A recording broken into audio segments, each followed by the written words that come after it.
রাজশাহীর ড্যান্ডি খ্যাত নারায়ণগঞ্জে দিন দিন বেপরোয়া হয়ে উঠছে কিশোর গ্যাং। ছিনতাই, মাদক সেবন, ইভটিজিং, এলাকায় আধিপত্য বিস্তার থেকে শুরু করে খুনের মতো ঘটনায়ও জড়িয়ে পড়েছে ১৩ থেকে ১৮ বছর বয়সী কিশোররা। এদের দৌরাত্ম্যে আতঙ্কে দিন কাটাচ্ছেন সাধারণ মানুষ। সাধারণত ১০ থেকে ১৫ জনের একটি দল নিয়ে গড়ে ওঠে এসব গ্যাং। স্কুল থেকে ঝরে পড়া বস্তি এলাকার কর্মহীন, পরিবার থেকে নিয়ন্ত্রণহীন কিশোররাই বেশি জড়ায়। সিনিয়র ভাই বা বড় ভাইদের ছত্রছায়ায় এরা সংঘবদ্ধ হয়। প্রথমে ফেসবুক মেসেঞ্জার গ্রুপ খুলে নিজেদের মধ্যে যোগাযোগ রাখে, পরে এলাকায় আধিপত্য দেখাতে মহড়া, মারামারি, ছিনতাই শুরু করে। পুলিশ ও স্থানীয়দের তথ্য মতে শহরের চাষারা, খানপুর, টানবাজার, নিতাইগঞ্জ, মসদাইর, দেওভোগ, গলাচিপা এবং ফতুল্লার তল্লা, কুতুবপুর, কাশীপুর, এনায়েতনগর, বেসিক শিল্প এলাকা, শিবু মার্কেট, ওয়াবদা, সিদ্ধিরগঞ্জের আদমজি, গোদনাইন, মিজমিজি, জালকুড়ি, বন্দরের আমিন, ইস্পাহানি, নবীগঞ্জ, মদনগঞ্জ সহ সকল এলাকায় কিশোর গ্যাংয়ের ভয়াবহ তৎপরতা দেখা যায়। সন্ধ্যার পর এসব এলাকার অলিগলি, রেল লাইন, পরিত্যক্ত কারখানা ও নদীর পাড় তাদের আড্ডাস্থল হয়ে ওঠে। স্থানীয়রা জানায়, সন্ধ্যার পর রিকশা, অটো বা পথচারীদের থামিয়ে মোবাইল টাকা ছিনিয়ে নেয়, দোকানিদের কাছ থেকে নিয়মিত চাঁদা তোলে, গাঁজা, ইয়াবা, ড্যান্ডি সেবন করে। অনেক গ্যাং সদস্য আবার মাদক বিক্রির সঙ্গেও জড়িত।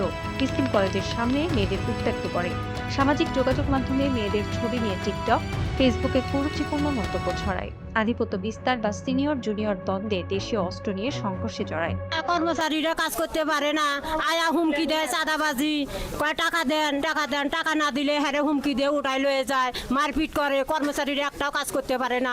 কিছু দুষ্ট চক্র কিশোর গ্যাং পোলাপাইন আসে, আইসা করে কি এখান থেকে লোকজনের দইরা নিয়া, হুন্ডারদা নিয়া ওরা ক্লাব করব, ক্লাব টাইলস করব, বিভিন্ন কাজ করব, কইরা ওরা টাকা নেই। স্কুলের লোক আছে কিশোর গ্যাং, তারা নিশাপানি করে, তারা মাহাজন মানে না, পাইকার মানে না, কালা দুইরা টান দিয়া হোন্ডার উঠ হ্যান্ডে ট্যান্ডে চাঁদা দিবি, আলাদা হ্যান্ডে ব্যবসা করতে পারবি না। গত ২ বছরে নারায়ণগঞ্জে গ্যাং দ্বন্দ্বে অন্তত ৬ জন কিশোর খুন হয়েছে বলে সূত্রে জানা গেছে। সমাজবিজ্ঞানী ও স্থানীয়দের মতে এর পেছনে কয়েকটি কারণ আছে। প্রথমত, পারিবারিক নিয়ন্ত্রণের অভাব। বাবা মা দুজনই কাজে ব্যস্ত, সন্তান কি করছে খোঁজ রাখে না। দ্বিতীয়ত, খেলার মাঠ সংকট। মাঠ দখল হয়ে যাওয়ায় কিশোররা মোবাইল আর আড্ডায় ঝুঁকছে। অভিযোগ আছে, এলাকার কিছু প্রভাবশালী ব্যক্তি নিজেদের স্বার্থে কিশোরদের ব্যবহার করে, পরে এরা নিজেরাই গ্যাং হয়ে ওঠে। মাদকের সহজলভ্যতা। অলিগলিতে হাত বাড়ালেই মাদক পাওয়া যায়। টিকটক ও কিশোর সংস্কৃতি। ভাইরাল হওয়ার নেশা গ্যাংস্টার ভাব ধরতে গিয়ে অপরাধে জড়াচ্ছে। ফতুল্লার গাইবান্ধা বাজারের ব্যবসায়ী আলমগীর হোসেন বলেন, সন্ধ্যার পর দোকান বন্ধ করার সময় সে টাকা চায়, না দিলে হুমকি দেয়। পুলিশে বললেও পরে আবার ঝামেলা করে। নাম প্রকাশে অনিচ্ছুক এক স্কুল ছাত্রীর মা জানায়, মেয়েকে স্কুলে পাঠিয়ে শান্তি নেই, গেটের সামনে দাঁড়িয়ে থাকে, বাজে কথা বলে। নারায়ণগঞ্জ জেলা পুলিশ বলছে, কিশোর গ্যাং প্রতিরোধে নিয়মিত অভিযান চলছে। পুলিশের পাশাপাশি কমিউনিটি পুলিশিং ও বিট পুলিশিং জোরদার করা হয়েছে। তবে পুলিশের দাবি, শুধু আইন দিয়ে এই সমস্যার সমাধান সম্ভব নয়। পরিবার, শিক্ষা প্রতিষ্ঠান ও সমাজকে একসঙ্গে কাজ করতে হবে। খেলার মাঠ উন্মুক্ত করা, সাংস্কৃতিক কর্মকাণ্ড বাড়ানো এবং কর্মসংস্থানের ব্যবস্থা করলে কিশোররা অপরাধ থেকে ফিরে আসবে বলে মনে করেন সমাজবিজ্ঞানীরা। নারায়ণগঞ্জ সমাচারের সাথে থাকার জন্য ধন্যবাদ।